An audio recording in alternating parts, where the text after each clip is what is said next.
உங்கள் அனைவரையும் வணங்கி வரவேற்கிறோம்.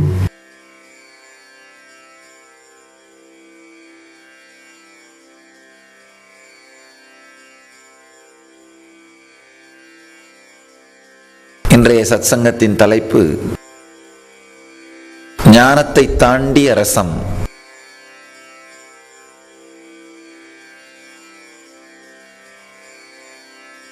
இன்றைய சூத்திரம் ஞானத்தை தாண்டிய ரசநிலையை, ராசநிலையை உணர்வதற்கான சூத்திரம், நுட்பத்தை ஈஸ்வரன் அளிக்கிறார். முதல்ல இந்த வார்த்தையை புரிஞ்சுப்போம்.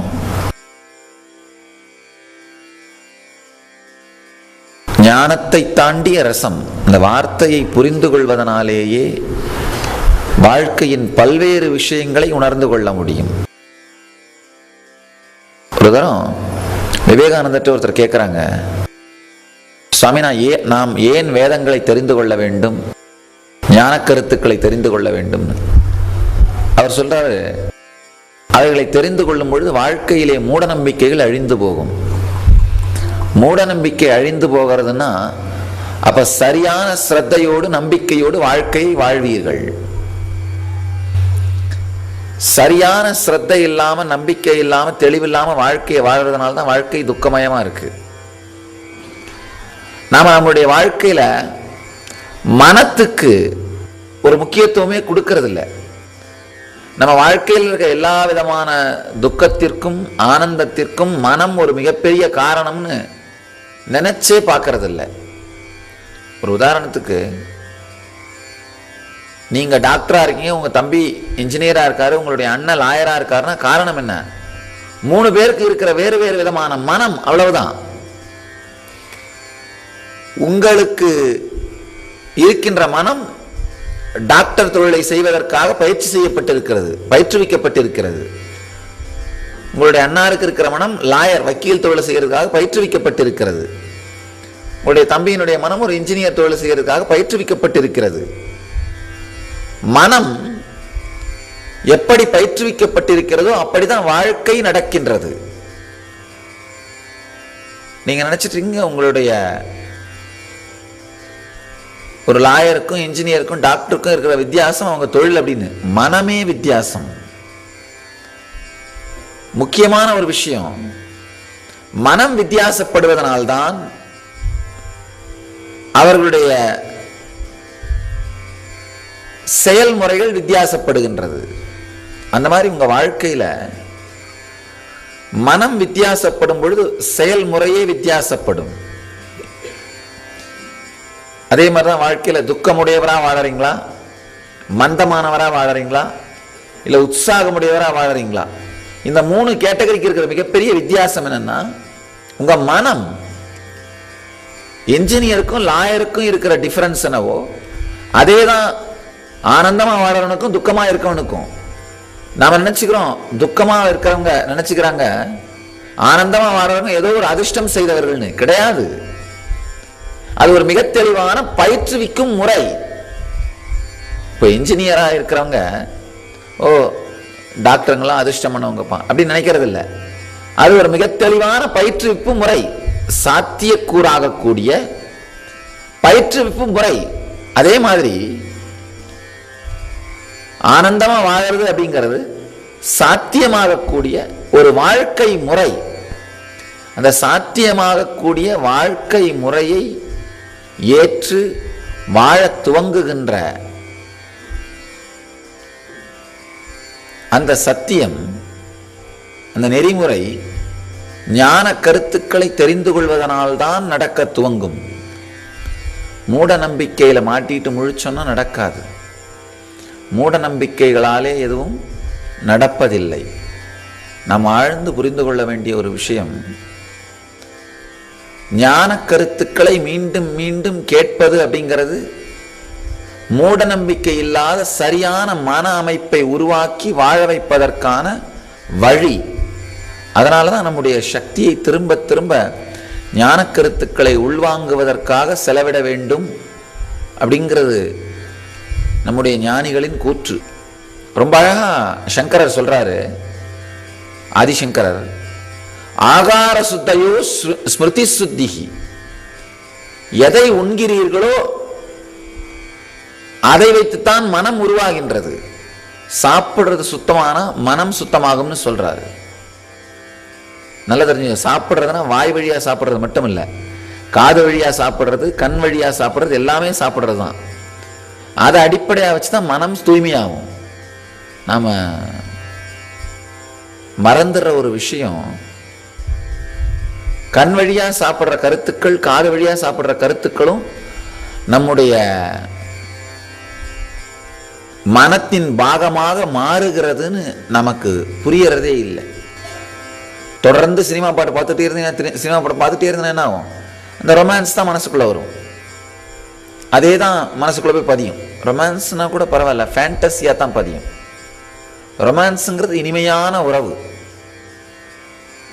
நிஜமாக நல்லபடியா வாழற ஒரு கணவன் மனைவியை நீங்க நேர்ல பார்த்து அவங்களால இன்ஸ்பயர் ஆகி நீங்களும் அந்த மாதிரி வாழறது ரொமான்ஸ். ஆனா நல்லபடியா வாழற மாதிரி ஃபேண்டஸியா காட்டப்பட்டு ஆனா பிராக்டிக்கலா உங்களால வாழவே முடியாத, அதுதான் ஃபேண்டசி, கற்பனை. நம்ம வாழ்க்கையில் என்ன சாப்பிட்றோமோ அது நம்முடைய பாகமாக மாறிவிடுகின்றது. அது நமக்குள்ளே நிரந்தரம் ஆயிடுது. சரியான ஞானியினுடைய வார்த்தைகளை கேட்டு சத் சங்கத்திற்குள்ளே நுழையாமல் போனீர்களானால் உங்களை அறியாமலேயே தொடர்ந்து சமுதாயம் உங்களுக்கு விஷம் ஊட்டிக்கிட்டே இருக்கு. பெட்ரூம்ல போய் சோஃபால சாஞ்ச உடனே நீங்க பண்ற முதல் வேலை என்ன? ரிமோட் அழுத்தி விஷம் சாப்பிட்றது. விஷம் குடிக்க ஆரம்பிக்கிறதுனால ரிமோட்டு, அதுலயும் வெரைட்டி வெரைட்டியா விஷம் வருது. எதை வேணா பிரஸ் பண்ணி என்ன பண்ணிட்டு இருக்கலாம், விஷம் குடிச்சிட்டு உட்காந்துட்டு இருக்கலாம். அதாவது அடிப்படையிலே மனிதன் ஒரு சமூக பிராணி. சில சத்தியங்களை நல்லா புரிஞ்சுக்கோங்க. அடிப்படையில் மனிதன் ஒரு சமூக பிராணி. என்ன கருத்துக்கள் மீண்டும் மீண்டும் அவனை சுற்றி எதிரொலிக்கின்றதோ அவன் விரும்பினாலும் விரும்பாவிட்டாலும் அதை உள்வாங்கிக் கொள்கிறான். நல்லா புரிஞ்சுக்கோங்க. நீங்க நினைக்கலாம், இல்ல இல்ல சாமி நான் அப்படிலாம் கிடையாது, நான் ரொம்ப புத்திசாலி, என்னை சுத்தி என்ன எதிரொலிச்சாலும் அதை நான் உள்ள வாங்கிக்கிறது, அதெல்லாம் சும்மா நான் யோசிச்சு ஃபில்டர் பண்ணி தான் உள்ள வாங்குறேன் அப்படிலாம் நினைக்காதீங்க. நீங்க அந்த அளவுக்குலாம் புத்திசாலி இல்லை. மிக தெளிவாக தெரிந்து கொள்ளுங்கள். உங்களை சுத்தி எதிரொலிக்கின்ற கருத்துக்களை உங்களை அறியாமலேயே 90% மேல் உள்வாங்கிக் கொண்டிருக்கிறீர்கள். சைக்காலஜிஸ்ட் ரொம்ப ஆழமா நீண்ட நெடிய ரிசர்ச்சுக்கு அப்புறம் சொல்றாங்க, உங்களை சுத்தி நடக்கிற விஷயங்கள், செய்திகள்ல நீங்க பகுத்தறிவை வைத்து ஆராய்ந்து உள்வாங்குகின்ற செய்தி 2% தானா. அப்ப 98% நீங்க ஆட்டோமேட்டிக்கா ரெக்கார்ட் ஆகிற மெக்கானிசம், ஆட்டோமேட்டிக்கா ரெக்கார்ட் ஆகிற மெக்கானிசம். இந்த ஞான கருத்துக்கள் உங்களுக்குள்ள போகலைன்னா அப்ப எந்த கருத்துக்கள் தான் உங்களுக்குள்ள ரெக்கார்ட் ஆயிட்டு இருக்கும்? ஊன கருத்துக்கள் தான் ரெக்கார்ட் ஆயிட்டு இருக்கும். அதனாலதான் மீண்டும் மீண்டும் இந்த கருத்துக்களை, சத்தியங்களை உள்வாங்குவதை மிக உயர்ந்த வாழ்க்கை முறையாக நமது முன்னோர்கள் வர்ணிக்கிறார்கள். டைம் இருக்கும் போதெல்லாம் சொன்னா கூட நடக்காது. இதுக்குன்னு டைமை உருவாக்கிக்க வேண்டியதுதான். தினந்தோறும் 1 மணி நேரமாக இந்த அமிர்தத்தை பருகுதல், ஞான அமிர்தத்தை, நித்திய அமிர்தத்தை பருகுதல்.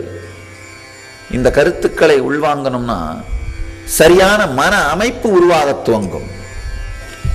அதனாலதான் விவேகானந்தர் சொல்றாரு, ஆன்மீக கருத்துக்கள், ஞான கருத்துக்கள் நமது உணர்வுக்குள்ளே புக வேண்டும், உணர்வுக்குள்ளே நுழைய வேண்டும், நம் உணர்வு அதனால் நிறைய வேண்டும்னு சொல்றார். ஞானத்தை தாண்டிய ரசம். இந்த ஞானத்தை தாண்டிய ரசம்ங்கிற வார்த்தையை புரிஞ்சுக்கிறதுனாலே உங்களுடைய மன அமைப்பு புதிய அமைப்பாக மாற ஆரம்பிக்கும். ஏன்னா கருத்துக்கள் கேட்டாலே நம்மை உயர்ந்த நிலைக்கு கொண்டு செல்லக்கூடியவை. சில கருத்துக்கள் அனுபவித்தால் நம்மை உயர்ந்த நிலைக்கு கொண்டு செல்லக்கூடியவை. ஞானத்தை தாண்டிய ரசம்ங்கிற சத்தியம் கேட்டாலே நம்மை உயர்ந்த நிலைக்கு கொண்டு செல்லக்கூடிய சத்தியம்.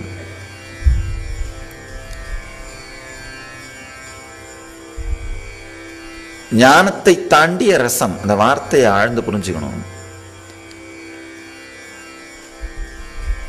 கிருஷ்ணனை இதை உதாரணமா சொல்லலாம். கிருஷ்ணனால் ஞானியாக அமர்ந்து தியானம் பண்ணவும் முடியும், புத்தரை போல அமர்ந்து அந்த மோன நிலையிலே தவ நிலையிலே இருந்து உபதேசம் பண்ணவும் முடியும், இறங்கி கோபிகைகளோடு ராசலீலை பண்ணவும் முடியும். புத்தரால ஞானத்தில் உட்கார்ந்து இருக்க முடியும், அவ்வளவுதான். புத்தர் டான்ஸ் ஆடுறத கொஞ்சம் கற்பனை பண்ணி பாருங்க, முடியாது. அவரால் ஆட முடியாது, அவரால் நடனம் ஆட முடியாது. ஆனால் கிருஷ்ணனால நடனமிடவும் முடியும். ஞானத்தை தாண்டிய இந்த ரசத்தை தன் வாழ்க்கையின் ராசமாக மாற்றியவன் ஸ்ரீகிருஷ்ணன். ஞானத்தை தாண்டிய ரசத்தை தன் வாழ்க்கையின் ராசமாக மாற்றியவன், ராசலீலையாக. ஈஸ்வரனாலையும் ரெண்டையும் பண்ண முடியும். ஈஸ்வரனால தட்சிணாமூர்த்தி ஆலமரத்தடியில் அமர்ந்திருப்பவனும் அதே ஈஸ்வரன் தான். ஆனந்த நடராஜனாக ஆனந்த சபையிலே தாண்டவம் விடுபவனும் அதே ஈஸ்வரன் தான். அவரால் ரெண்டும் பண்ண முடியும். ஞானத்தை தாண்டிய ரசத்திற்குள் நுழைய முடிந்தவர் ஸ்ரீகிருஷ்ணர், அதே மாதிரி ஈஸ்வரன். அருமையான ஒரு பாகவத கதை.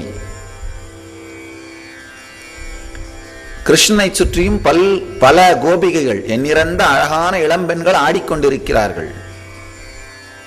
சிசுபாலனுக்கும் அதே மாதிரி பல மனைவிகள். சிசுபாலன் தான் பாகவதத்தோட வில்லன். அப்போ அந்த காலத்துல கிருஷ்ணனை எதிர்த்து அவரை மாதிரியே வாழ முயற்சி பண்ணான்.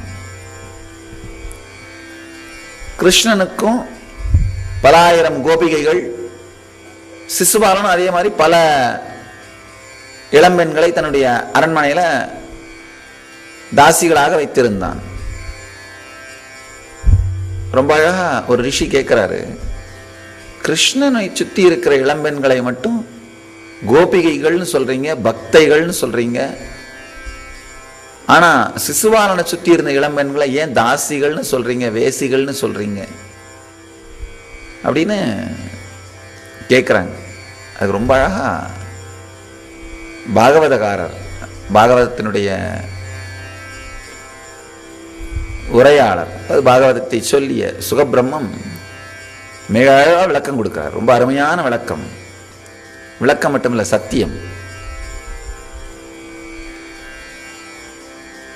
கோபிகைகளும் கிருஷ்ணனும் இருவருமே ஞானத்தின் உச்சியை அடைந்து விட்டிருந்தார்கள்.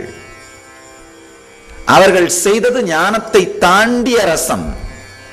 கோபியர்களுக்கும் கிருஷ்ணன் ரெண்டு பேருக்குமே ஆசை அச்சம் கடந்த உணர்வை ஒரு முறையாவது அனுபவித்து விட்டார்கள், ஞானத்தை அடைந்து விட்டார்கள். அவங்க ரெண்டு பேருக்குமே ரெண்டு பேரும் வேற வேற இல்லைன்னு தெரியும். கோபியர்களுக்கு தெரியும் தானே தான் கிருஷ்ணனா இருக்கிறோன்னு, கிருஷ்ணனுக்கு தெரியும் தான்ற உணர்வே தான் கோபியர்களா இருக்காங்கன்னு. அவங்க ரெண்டு பேருக்குமே அந்த உணர்வு நிலையிலே அபேத நிலையை அடைந்து விட்டார்கள். அந்த ஞானத்தை அடைந்து அதை தாண்டி எளிமையான விளையாட்டிலே ஈடுபட்டிருக்கிறார்கள். ஒண்ணுமில்ல, உங்களுடைய குழந்தைக்காக நீங்க ஒரு பிஸ்கட் பாக்கெட் வாங்கி வந்து கொடுக்குறீங்க. உங்களுக்கும் தெரியும் அது உங்க பணம் தான், குழந்தைக்கும் தெரியும் அது உங்க பணம் தான். ஆனா குழந்தை அதுல இருந்து ஒரு பிஸ்கட்டை எடுத்து உங்களுக்கு உங்க வாயில திரும்ப வச்சா எப்படி இருக்கு? குழந்தை கொடுக்கலன்னா நீங்க சாப்பிடாம போயிட போறீங்களா? பட்டினி கிடக்க போறீங்களா? ஏதாவது மிஸ் ஆயிடுது போதா? ஒண்ணும் கிடையாது. ரெண்டு பேருக்குமே தெரிஞ்ச ஒரு விஷயம் இது உங்களது தான் அப்படின்னு. ஆனா அந்த குழந்தை திருப்பி கொடுக்கும்போது அது ஒரு இனிமையான லீலை. அதே மாதிரி இந்த கிருஷ்ணனும் சரி கோபியர்களும் சரி ரெண்டு பேருக்குமே அந்த பூரணமான ஞானம் மலர்ந்து விட்டது. அவங்க ரெண்டு பேருக்குமே உடலாலே அடைகின்ற சுகம் ஒன்று இல்லை. இரண்டு பேருமே உணர்வினாலே உத்தம நிலையை அடைந்தவர்கள். கோபியர்களுக்கு தெரியும் பரம்பொருளான பிரபஞ்ச சக்தியே அங்க கிருஷ்ணன் அப்படிங்கிற வடிவத்தில் விளையாடிட்டு இருக்குன்னு. கோபியர்களுக்கும் கிருஷ்ணனை தொடுவதாலே ஒரு சுகம் தேவையில்லை, கிருஷ்ணனுக்கும் ஸ்தூல சரீரத்தால பிசிக்கலான உடலாலே எந்த விதமான உறவு சுகமும் தேவையில்லை. ரெண்டு பேருமே இதை தாண்டி சென்றவர்கள். ஆனா மிக எளிமையான ஆழ்ந்த இனிமையான அன்புத்தன்மையினாலே நடக்கின்ற லீலை அது. கோபியர்களுக்கும் தெரியும் கிருஷ்ணன் எந்த இடத்துல தோன்றணும் கேட்டாலும் அந்த இடத்துல தோன்றி அவனால தரிசனம் கொடுக்க முடியும்னு. ஆனாலும் ஒரு எளிமையான பொறாமை, இல்ல இல்ல அந்த கோபியோடைய ரொம்ப நேரமா இருக்கான், என்ன திரும்பியே பார்க்கல. சாதாரண பொறாமையாக இருந்தால் அவர்களை கோபியர்கள் பக்தைகள்னு நாம மதிக்க மாட்டோம், வணங்க மாட்டோம். எளிமையான பொறாமை, விளையாட்டுத்தனம், அதையும் செய்து பார்த்தல், அதையும் வாழ்ந்து பார்த்தல். அது வார்த்தைகளால் விளக்க முடியாது. யாராவது அந்த உணர்வை உங்களுக்குள் வாழ்ந்தால் மட்டும்தான் இந்த உணர்வு புரியுமே தவிர வார்த்தைகளால் புரியவே முடியாது. ரொம்ப அருமையா ராமகிருஷ்ணன் சொல்றாரு.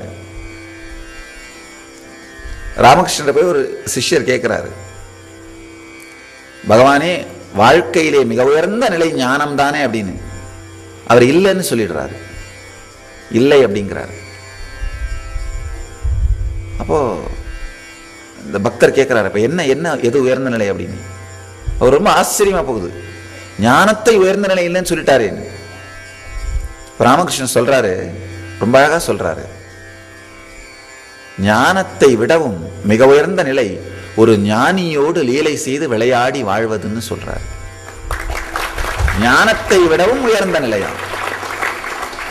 ஏன்னா ஞானத்துல கூட அத்வைத சுகத்துல நின்றுறீங்க, அத்வைத போதத்திலே லயித்து நின்று விடுகின்றோம். ஞானத்தை தாண்டி ஒரு ஞானியோடு விளையாடுகின்ற அந்த ஆனந்தம் இருக்கு பாருங்க, வாழ்கின்ற ஆனந்தம், அது ஞானத்தை தாண்டிய ரசம். இந்த ஞானத்தை தாண்டிய ரசத்தை குருவோடு அனுபவித்தவர்கள், குரு உடலை விட்ட பிறகு அதை விட முடியாம உருவாக்கிய பரம்பரை தான் துவைத பரம்பரை. அவங்க தான் என்ன சொல்றார்கள், ஈசனோடு ஒன்றிணைவது உயர்ந்த நிலை அல்ல, தனித்து இருந்த அந்த லீலையிலே லயித்திருப்பதுதான் உயர்ந்த நிலைன்னு சொல்றார்கள். காரணம், குருவோடு அந்த லீலையை பார்த்தவர்கள். அவதார புருஷர்களை சுற்றி எப்போதுமே துவைதம் மட்டும்தான் உருவாகும். அவர்கள் மீண்டும் மீண்டும் அத்வைதத்தை போதித்தாலும் அவர்களை சுற்றி வாழ்பவர்கள் துவைத்திகளாகவே இருப்பார்கள். காரணம், அவங்க ரேடியேட் பண்ற அந்த ஞானம், அவங்க ரேடியேட் பண்ற ஞானத்தை தாண்டிய ரசம் சுற்றி இருப்பவர்கள் அத்தனை பேரும் சொக்க வைத்து விடுகின்றது. தன்னை மறந்து, தன்னை சுற்றி இருக்கும் உருளை மறந்து, உலகை மறந்து, ரொம்ப அருமையா திருநாவுக்கரசு பெருமான் சொல்றாரு, முன்னை அவன் நாமம் கேட்டனல், மூர்த்தி இருக்கும் வண்ணம் கேட்டனல், பின்னை அவன் பேரூர் கேட்டனல். ரொம்ப அருமையான தேவாரம். முதல்ல அவனுடைய வடிவத்தை, பேரை கேட்டாலாம், பிறகு அவனுடைய வடிவத்தை கேட்டாலாம், அதுக்கப்புறம் அவன் எங்க இருக்கிறான்னு கேட்டாலாம், அதுக்கப்புறம் அவனை பற்றிய செய்திகளை, விவரங்களை தெரிந்து கொண்டாலாம், அதுக்கப்புறம் அவனை பார்த்தாலாம், பார்த்த பிறகு அவனுக்கே பேச்சியானாள், அவனுக்கே ஆட்பட்டாள் அப்படின்னு ரொம்ப அருமையா சொல்வார்கள். இந்த சதாசிவ பிரம்மேந்திராவை பத்தி, அவருடைய அந்த பர்சனாலிட்டி, அவருடைய அந்த டெப்த், அந்த உணர்வினுடைய ஆழம். அவர் நடந்து போனார்னா ரோட்ல, யார் அவரை பார்த்தாலும், யார் அவரோடு ஓரிரு நாட்கள் அவரை சுத்தி இருந்தாலும் தன்னை அறியாமலே வாழ்க்கையை துறந்து அவர் பின்னாடியே போயிடுவார்களாம். வாழ்க்கையில இதை தவிர வேற என்ன வேணும்? அவருடைய தரிசனமே அந்த பூரணத்துவத்தை அளிக்கக்கூடிய சக்தி வாய்ந்தது. இது ஞானத்தை தாண்டிய ரசநிலையில் தான் நடக்கும். ஞானத்தை தாண்டிய